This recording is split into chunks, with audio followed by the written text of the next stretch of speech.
Hi, everyone. Welcome to chapter 17 in Discipleship Essentials, Love. The key verses are John 13, 34, 35. New command I give you, love one another. As I have loved you, so you must love one another. By this, everyone will know you are my disciples if you love one another.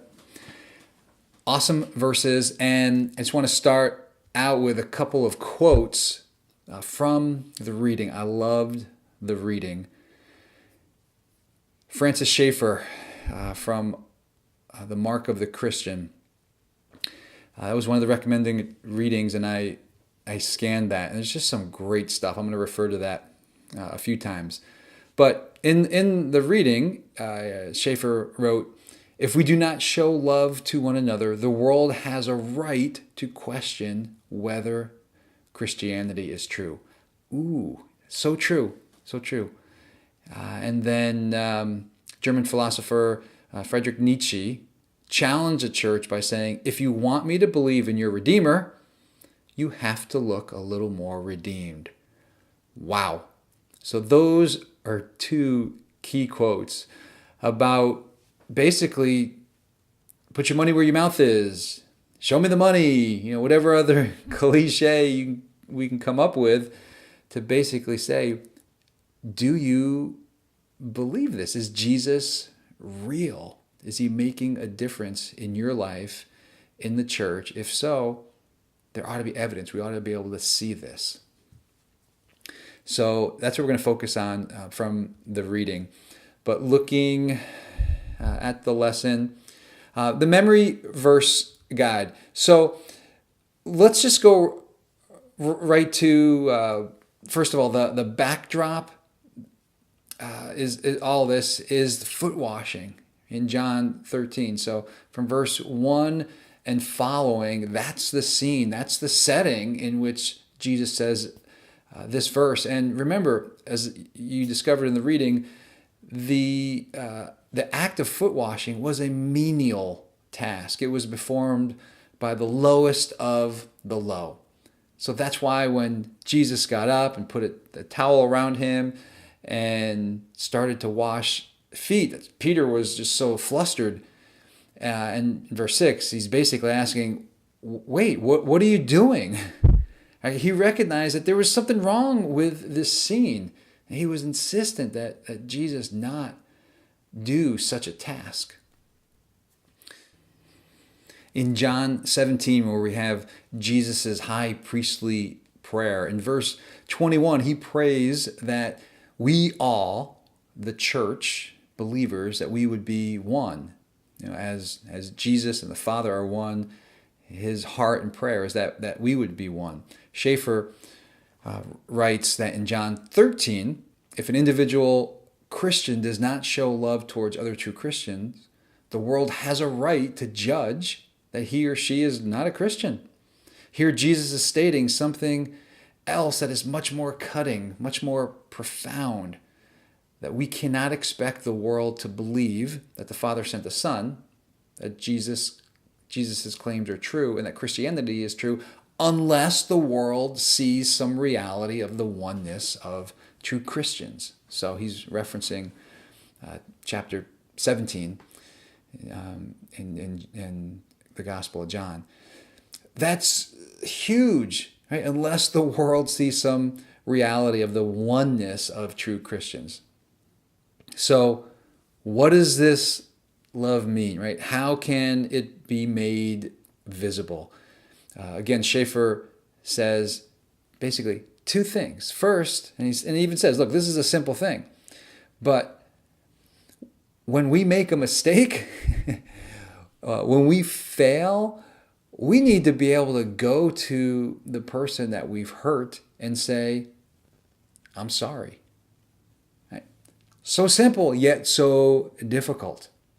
Our pride gets in the way, right? We make excuses. Well, that wouldn't have happened. I wouldn't have lost my temper. I wouldn't have done this or that if he or she, hadn't done this or that.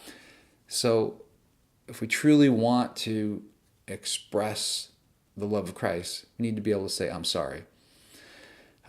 But the second thing which is often much more difficult, is to be able to say, I forgive you.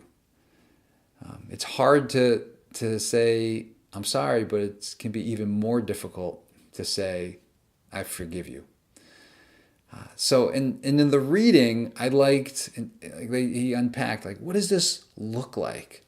And he used that one phrase when I think there was a missionary visiting this family, that he had eyes to see. He walked in and he just looked around for ways that he could serve. And so that's the one thing we need. We need eyes to see needs, and then the courage to act on those needs. Right? We can train ourselves to be able to see things, but then we need to act on and have courage to follow through on those things, fulfilling those things.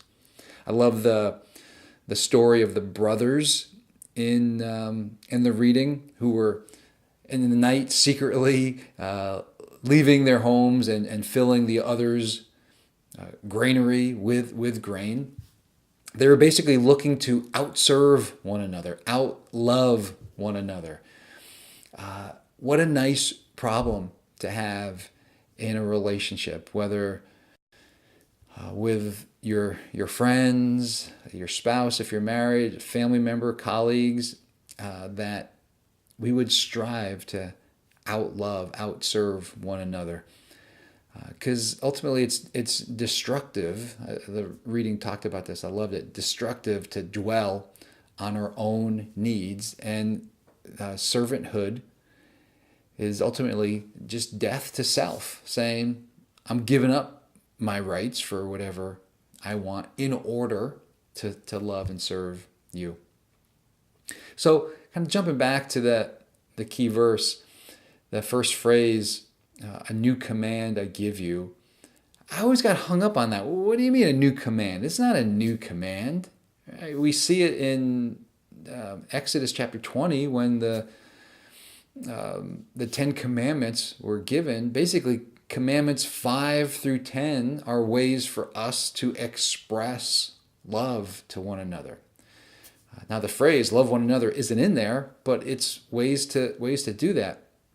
But you can just go to Leviticus 19 verse 18, and this is, the golden rule. It says love one another as you love yourself. Actually, let me look that up real fast. Leviticus 19 verse 18.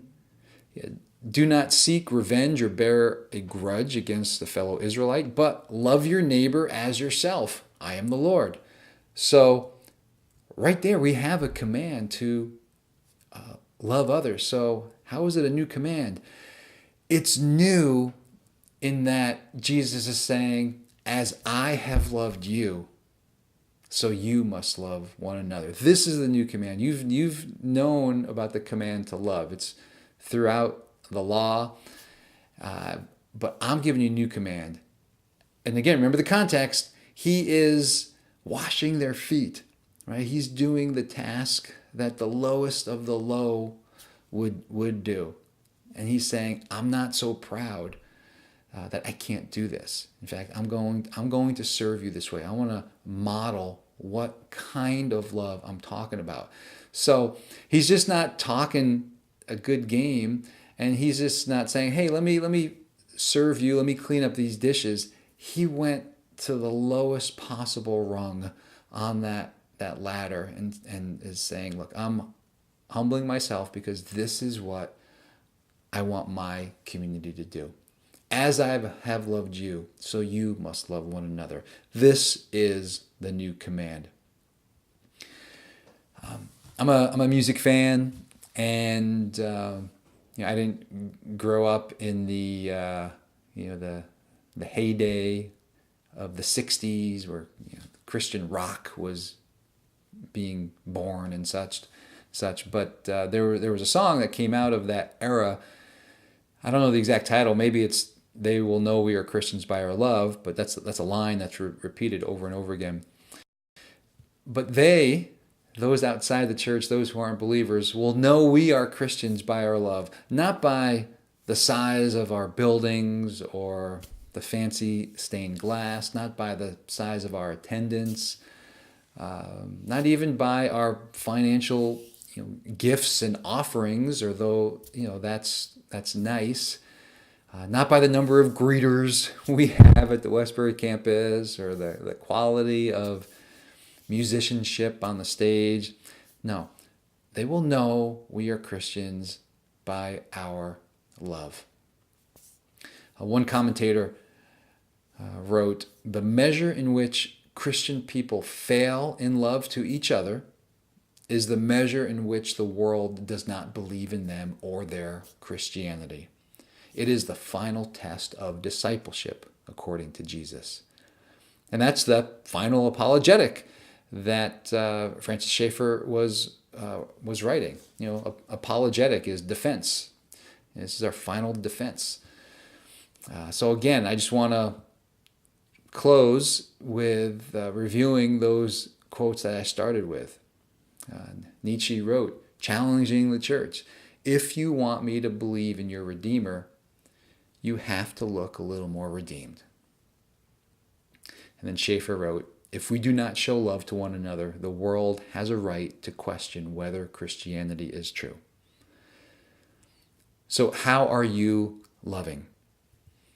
Is there anyone in church or brother and sister in Christ at another church that you're avoiding, that you are talking about, that you're talking down to, that you are disrespecting? I mean, those are people that you need to have a conversation with. And it may start with you apologizing.